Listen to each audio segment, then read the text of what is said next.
महाकालेश्वर, जहाँ मृत्यु भी शिव की शरण में आती है। यह वो भूमि है जहाँ काल भी अपने स्वामी के आगे नतमस्तक होता है। उज्जैन, जहाँ समय ठहर जाता है और केवल महादेव की गूंज सुनाई देती है। यही वो स्थान है जहाँ महादेव ने स्वयं प्रकट होकर काल को नियंत्रित किया और अत महाकालन के रूप में स्थापित हुए। कहते हैं यहाँ जो शिव की शरण में आ जाए उसे मृत्यु भी छू नहीं सकती। प्राचीन समय में उज्जैनी, वर्तमान उज्जैन में एक धर्मपरायण राजा चंद्रसेन राज करते थे। उनका एक सच्चा भक्त, श्रद्धावान बालक श्रीकर्ष प्रतिदिन शिव की पूजा करता था। लेकिन कुछ असुरों और बाहरी आक्रांताओं ने उज्जैनी पर आक्रमण कर दिया। उनके पास इतनी शक्ति थी कि कोई भी राजा उनका सामना नहीं कर सकता था। भक्त श्रीकर्ष ने महादेव की शरण ली और पूरे मन से उनका ध्यान किया। तभी एक चमत्कार हुआ।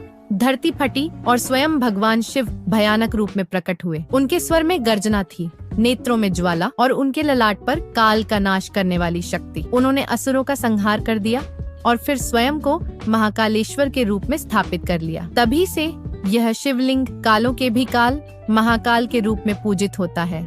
महाकाल की महिमा और रहस्य जानकर आप भी हो जाएंगे हैरान। महाकालेश्वर ज्योतिर्लिंग अन्य सभी ज्योतिर्लिंगों से अलग है क्योंकि यह दक्षिण मुखी है। इसका अर्थ है कि शिव यहाँ केवल भक्तों के पालन करता नहीं बल्कि संहार करता भी है। यह अघोर तंत्र और काल साधना का सबसे प्रमुख स्थल है। कहते हैं यहाँ किया गया श्राद्ध कर्म पितरों को सीधे मोक्ष प्रदान करता है। महाकाल की भस्म आरती विश्व प्रसिद्ध है। प्रातः काल होने से पहले ब्रह्म मुहूर्त में शिवलिंग का अभिषेक भस्म से किया जाता है। यह भस्म सामान्य नहीं होती बल्कि मृत्यु के सत्य का प्रतीक मानी जाती है। इसे देखकर ऐसा लगता है मानो शिव स्वयं इस ब्रह्मांड की नश्वरता को स्वीकार कर रहे हों और हमें यह संदेश दे रहे हों कि मृत्यु सत्य है, लेकिन जो महाकाल की शरण में आ जाए वह काल, जहाँ शिव ने ब्रह्मांड की सबसे कठिन परीक्षा ली और स्वयं को 2 भागों में विभाजित कर दिया।